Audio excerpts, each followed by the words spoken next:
Hello guys, welcome to my Android Tech channel. Today I am going to show in this video how to fix acquiring license issue in your Microsoft Store. So before going to start the video, if you are not subscribed my channel, please subscribe. So let's start the video. Guys, if you are facing the issue with your acquiring license issue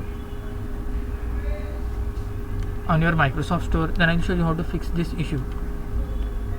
First of all, you need to check whether your date and time is correct or not. If it is not correct, you just need to right click on that and click on adjust date and time.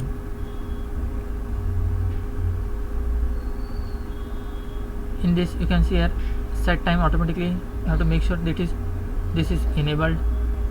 After that, under additional setting you will find synchronize now.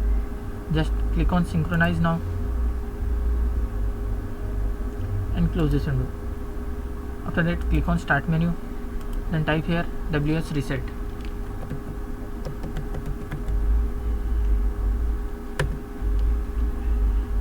And just click on this reset command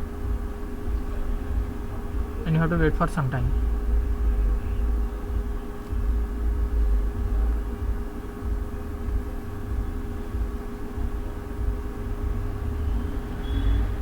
That's it guys. So in this way you can fix acquiring license issue in your Microsoft Store. Thanks for watching. Hope if you like this video, please like, share and don't forget to subscribe.